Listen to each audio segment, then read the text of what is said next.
একদিন শিশুনবী হজরত মুহাম্মদ সাল্লাল্লাহু আলাইহি ওয়াসাল্লাম ক্ষুধার্ত অবস্থায় মক্কার ধুলামাখা পথ ধরে হেঁটে চলেছে। কিছুটা দূরে ছিল আবু জাহেলের খেজুর বাগান। আবু জাহেল এক ইহুদি ব্যক্তিকে নিয়ে খেজুরগুলো একটি বস্তায় ভর্তি করছিল। শিশুনবী মুহাম্মদ সাল্লাল্লাহু আলাইহি ওয়াসাল্লাম তখন ক্ষুধার্ত ছিল, তাই ক্ষুধা নিবারণের জন্য দুটি খেজুরের আশায় আবু জাহেলের খেজুর বাগানের দিকে যেতে লাগলো। শিশুনবী মুহাম্মদ সাল্লাল্লাহু আলাইহি ওয়াসাল্লাম ধীরে ধীরে সেই খেজুর বাগানে হাজির হলেন এবং আবু জাহেলকে সালাম দিয়ে বিনয়ের সঙ্গে বললেন, চাচা যান, আমার খুব ক্ষুধা পেয়েছে, আমাকে দুটি খেজুর দিতে পারবেন? তখন আবু জাহেল তাচ্ছিল্য ভরা চোখে তাকিয়ে বলল, হে মুহাম্মদ, তোমাকে খেজুর দিতে পারি, কিন্তু একটি শর্ত আছে। ওই যে ব্যক্তিটি দাঁড়িয়ে আছে তার কাছে বস্তা আছে, ওইগুলো তুমি মাথায় করে নিয়ে আমার বাড়িতে দিয়ে আসো, তাহলে তুমি খেজুর পাবে। তখন শিশুনবী সাথে সাথে ওই ইহুদি ব্যক্তির কাছে চলে গেলেন।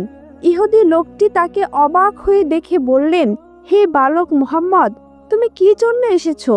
শিশুনবী মুহাম্মদ সাল্লাল্লাহু আলাইহি ওয়াসাল্লাম বললেন, আমি এই বস্তা মাথায় করে নিয়ে যাব। ইহুদি ব্যক্তিটি বললেন, এই ছোট বয়সে তুমি কি এই বস্তা নিয়ে যেতে পারবে? শিশু নবী বললেন, নিশ্চয়ই পারবো। অতঃপর শিশু মুহাম্মদ সাল্লাল্লাহু আলাইহি ওয়াসাল্লাম ধুলি মাখা শরীরে মাথায় বিশাল বস্তা নিয়ে হেঁটে চললেন।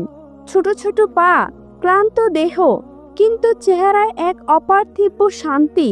এবং তার পিছু চলেছে আবু জাহেল এবং সেই ইহুদি ব্যক্তিটি। কিছুক্ষণ পর সেই বস্তা আবু জাহেলের বাড়ির সামনে এসে রাখলেন।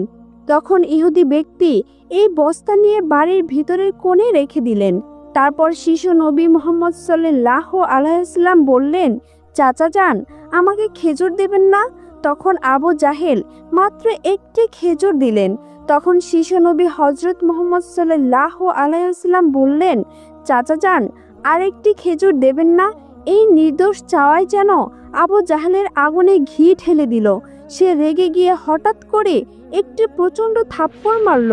সঙ্গে সঙ্গে সূর্য যেন হঠাৎ ডুবে গেল, আকাশ কেঁদে উঠল, বাতাস স্তব্ধ হয়ে গেল, পাহাড় পর্বত যেন অশ্রু ছড়ালো। যে একটি নিষ্পাপ শিশুর উপর এমন অন্যায়! নিষ্ঠুর আবু জাহেল হাসতে হাসতে ঘরে প্রবেশ করলো। ঠিক তখনই ঘটল এক অলৌকিক ঘটনা। খেজুর ভর্তি বস্তার মুখ খুলতেই আবু জাহেল হতবাক হয়ে গেলেন। আবু জাহেল দেখল বস্তার সমস্ত খেজুরগুলো ছোট ছোট পাথর হয়ে গেছে। চোখের সামনে এমন অলৌকিক ঘটনা দেখার পর সে